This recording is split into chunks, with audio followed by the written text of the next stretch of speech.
Hi, it's Jo from Minerva. I'm here today to show you how to make some pleats on a skirt, some box pleats. They're not difficult or tricky, but you do need to follow your pattern markings really carefully. The pattern I'm using is McCalls 7714. It's a really versatile pattern. It's got a shift style dress, it's got a V-neck sleeveless with a full skirt, or it's got little tiny sleeves with a slash neck. The fabric that I'm using is a cotton sateen. Sateen has a really smooth finish and a very dense weave, so it will take really strong dyes. So you'll find a lot of sateen fabric has really bright colours and really strong patterns on it. It's got a kind of luster to the outside, not a shine, but it has got a really smooth finish, not like a matte finish of a cotton. The cotton I'm wearing today is not sateen, so it's not got that same sort of sheen to the surface. It's got more of a matte finish, and this is a cotton fabric that can be easily used for the same pattern. This one's got box pleats, so this is what I'm going to show you today. That's what a box pleat is. It's where two pleats come into the centre like this, and it gives your fullness to your skirt.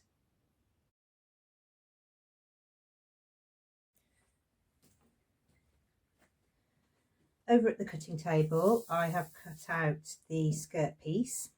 It's got all the pleat lines at the top, and it can look pretty confusing, but you need to find the ones for the size that you're making. You need to have the fabric on the wrong side so that you can put all of your pleat markings on the reverse of the fabric. So you can do it in a couple of different ways. You can use tailor's tacks. So you can tack through here, through the paper, through the tissue, big long tacks, and snip them so you get little threads hanging through. Or the way that I prefer to do it is to use this dressmaker's carbon paper. It's got like a sort of waxy carbon on it, and you make sure that the waxy side is against your fabric, and then your tissue is on top. Now you can use a pen or a serrated roller to roll along these pleat lines, and that will mark the yellow carbon onto the fabric. So I'll just do one to show you. So I'm on size 6, and when I draw over the top of the markings, I'm pressing quite firmly. It's like when you trace a picture. And you need to put which way the arrows are going, like this.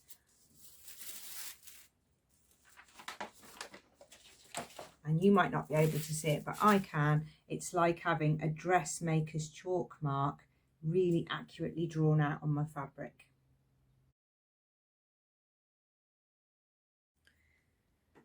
Carbon paper is one of those things I did without for ages, and I just thought, well, I didn't need it. But actually, once you've bought a piece, you can use it over and over again. You can see I've had a sleeve head there, some pin tucks I've done there. So you just keep using it until all of the carbon no longer makes markings on your fabric. But it lasts for ages and ages, and it really does make you move on to patterns that have extra markings, extra details that you know you can mark accurately.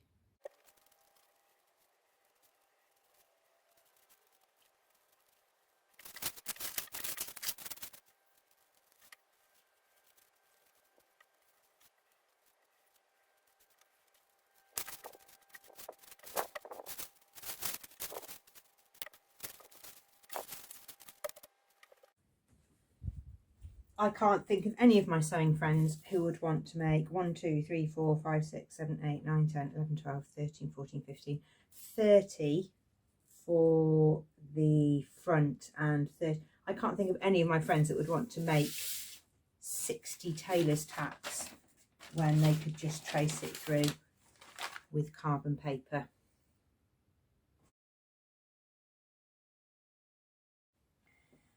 I'm going to refer to the McCalls pattern, which asks me to bring the small dot to the small dot, those outer lines. So I'm going to bring those together.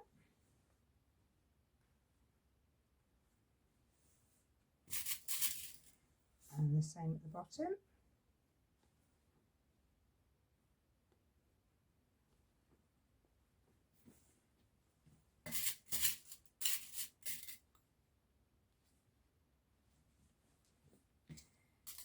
And I'm going to baste down there, and then when I open it from the other side, you will see that I get that pleat shape in there. I'll get a pleat inside there. Okay, all the basting is done, so now we've got lots and lots and lots of flaps, and now we need to bring the large dot, which is on that centre, and match it up with the centre from behind, and you will get a sort of pointed shape. And you're going to carry on round, pressing these seams into place. So here's a large dot. I'm going to match that large dot up with the centre line that I basted. Press that into place. I'm going to keep going all the way round until I've pressed all of the seams. You get a pleat on the side seam, so you need to follow the same procedure. You need to get that centre line of the side seam matched up with the basting line on the centre of your pleat, so you get a side seam one there.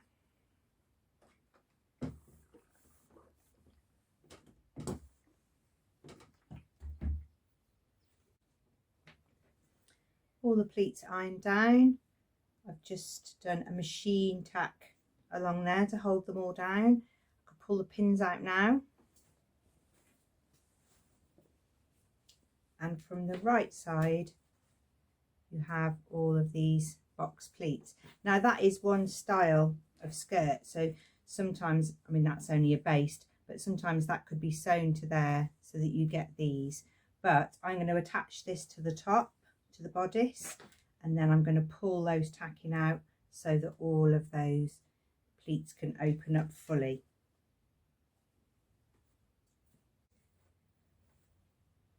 When attaching the skirt to the bodice, you keep the lining free, so that's not part of that seam. You keep that free. You sew around, then you can remove the pins, and this lining will then be hand sewn down to cover all of that waist seaming, and that's what makes it really comfy when you wear it, because you can't feel any of those layers rubbing around your waist. Okay, the waistband's pressed, and now it's time to pull out the tacking threads. We'll pull those out.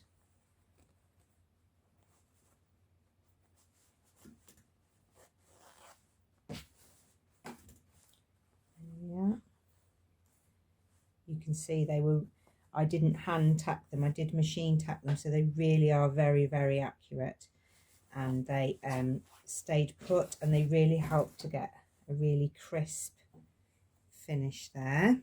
I've tried it with hand tacking before, and you just don't quite get the same as if you use the longest stitch. I used a stitch length 5, and that gave me quite a firm tacking that didn't balloon open. Sometimes hand tacking sort of balloons open a little bit, but that stayed completely together. It's made some really, really crisp pleats.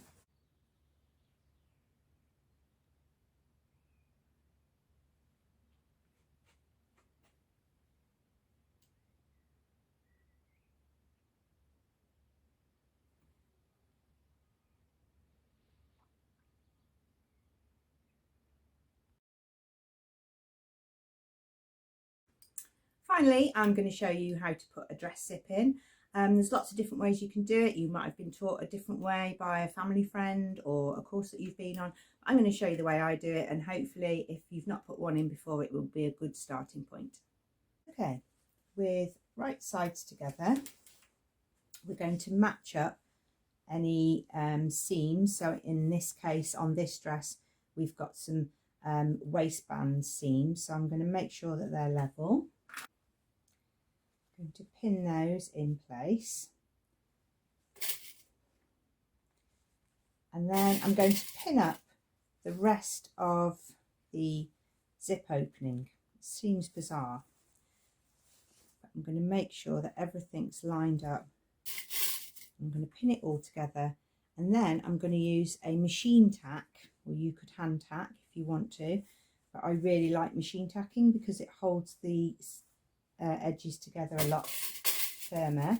I'm going to use my machine to sew with a stitch width 5 all the way down the zip line. So I've taken the pins out and I've sewn down there with a big stitch on my machine, and now I'm going to press that seam open and make sure that I press the back open like this. Okay, so we're keeping the lining out of the way. I've just taken the zip over to the ironing board and I've just pressed along here just to make sure that those teeth are nice and far away from the tapes. Okay, with the right side of the zip down, I'm going to use that seam line that I made with my machine tacking as a guide to pinning the zip. So I'm going to make sure that the zip teeth run along the seam line of the dress. I'm going to pin that all the way down, and then I'm going to tack it in by hand.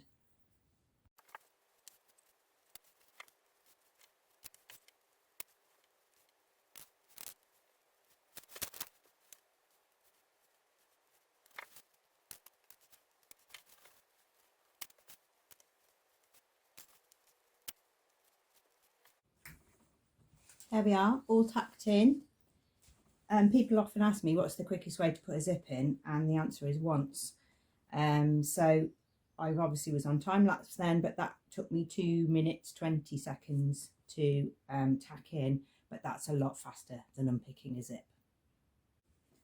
Okay, now time to sew the zip in. So this is the right side, and I see a lot of people complaining that their zip tops aren't level at the top.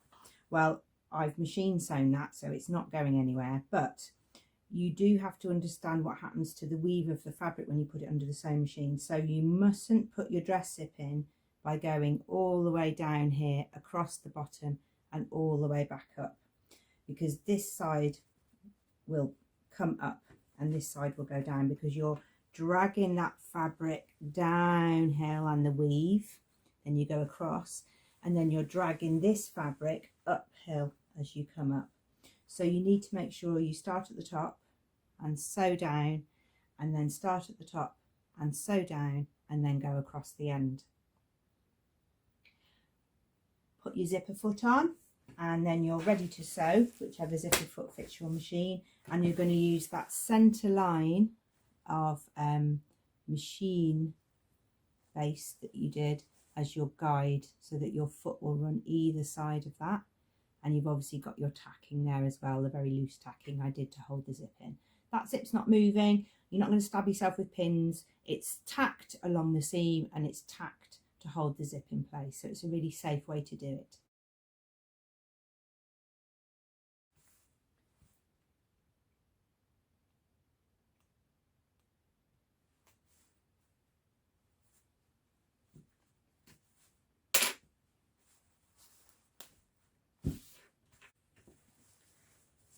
There's the top of the zip.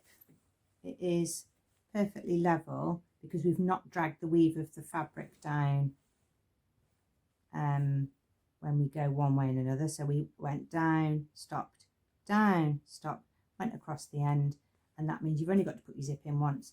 You do get a little break at the top of a zip. You can put a little hook and eye on there just to hold that top bit together, and then your zip works underneath. If you've got a different way that you put a zip in, let us know in comments, and you might be able to give us some tips on how you put a zip in. I hope that seeing a box pleat in action will help you to have a go at that, or choose a pattern that has pleats in so that you can take your sewing to the next level. All of the products that I've used are listed below, so if you would like to try the pattern, you can click on it from the list below. If you've got any questions, please leave those as well, and your comments, and we'd love to hear them.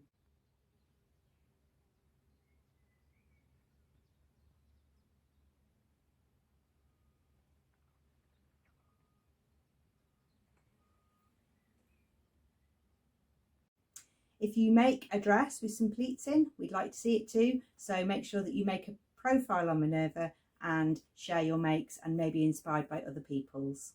Thanks very much for watching. See you again soon.